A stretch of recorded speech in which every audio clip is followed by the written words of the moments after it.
আসসালামু আলাইকুম ওয়া রাহমাতুল্লাহি ওয়া বারাকাতুহু। প্রিয় দেশবাসী তথা আল্লাহ পাকের রোজাদার বান্দাদের সকলকেই এটি বিশেষ বার্তা জানাবো। সর্বপ্রথমেই পবিত্র রমজানুল মোবারকের শুভেচ্ছা বার্তা জানাই।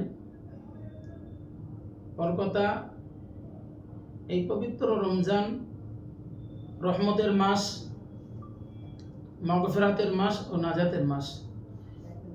এই মাসটা আমাদের জন্য যেমন আল্লাহ পাকের পক্ষ থেকে রহমত, তেমন ক্ষমা, তেমন নাজাত নিষ্কৃতি আপনার এই পবিত্র মাসে আমাদের জন্য হাসিল হওয়ার একটা সুবর্ণ সুযোগের মাস আল্লাহ আমাদেরকে দান করেছেন।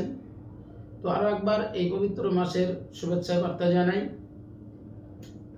পবিত্র রমজান মাসে আল্লাহ পাকের কালাম অবতীর্ণ হয়েছে। গোটা কোরআন এই পবিত্র মাসে অবতীর্ণ হয়েছে। কোরআনকে আপনি জিজ্ঞাসা করলে কোরআনই বলবে, যদি বলা হয় কোরআন তুমি কবে অবতীর্ণ হয়েছ, তো কোরআনই বলবে শাহরুর রমাদান আল্লাযী উনজিলা ফীহিল কোরআন, অর্থাৎ আমি পবিত্র রমজানুল মোবারকে অবতীর্ণ হয়েছি। তো রমজান তো 30টা দিনের রমজান কি 29 দিনের রমজান, কবে কোন সময় কোন টাইমে অবতীর্ণ হলে, তো কোরআনই বলবে ইন্না আনজালনাহু ফি লাইলাতিল কদর, আমি অবতীর্ণ হয়েছি পবিত্র মোবারকময় পবিত্র রমজানুল মোবারকের কদর রজনীতে।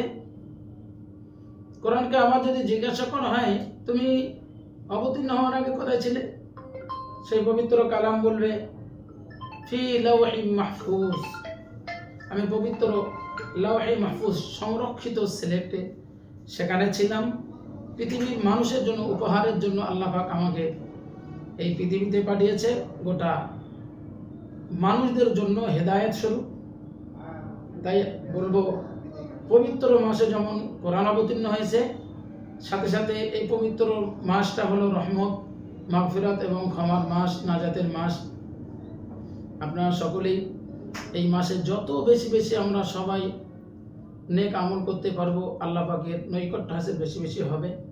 তার মধ্যকার একটা কথা আমি আপনাদেরকে বলবো, হাড়োয়া মাদ্রাসার একজন খাদিম, তো আপনারা সবাই জানেন খেদমত করছি মাতিন হুজুরের, অবর্তমানে হুজুরের দেওয়া দায়িত্ব পালন করছি আল্লাহ পাকের ইচ্ছায়। তো এই মাসে আপনারা আপনাদের যাকাত, ফিতরা বা আনুষঙ্গিক দান আপনারা নিশ্চয়ই করবেন। হাড়োয়া মাদ্রাসাকে আপনাদের অন্তঃস্থলে একটু জায়গা দেবেন, এই মাদ্রাসায় কিছু দান করবেন। কারণ মাদ্রাসায় দান করলে বেশ কয়েকটা দিক দিয়ে ফজিলত। এক তো গরিব অসহায়দের তাদের সহযোগিতা করা হয়, দ্বিতীয় আল্লাহ পাকের কোরআনটা জিন্দা থেকে আপ টু ইমাম মেহেদী আলাইহিস সালাম পর্যন্ত পৌঁছে যাবে ইনশাল্লাহ। তৃতীয়ত এতিম অসহায় দুস্থ গরিবদের যে সহযোগিতা করা হয় সেটাও হয়। আর একটা হলো সাদকায়ে জারিয়া।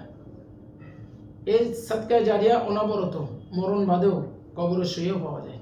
তো আমি আপনাদেরকে বলবো গরিব অসহায়দের দেবেন, অবশ্যই দেবেন। সাথে সাথে মাদ্রাসাগুলোকে আপনাদের অন্তঃস্থলে রাখবেন, জাকাতের পয়সা, ফিতরার পয়সা বা আনুষঙ্গিক অন্যান্য দান আপনারা করবেন। এটা আপনাদের কাছে অনুরোধ থাকলো। আসসালামু আলাইকুম ওয়া রাহমাতুল্লাহ।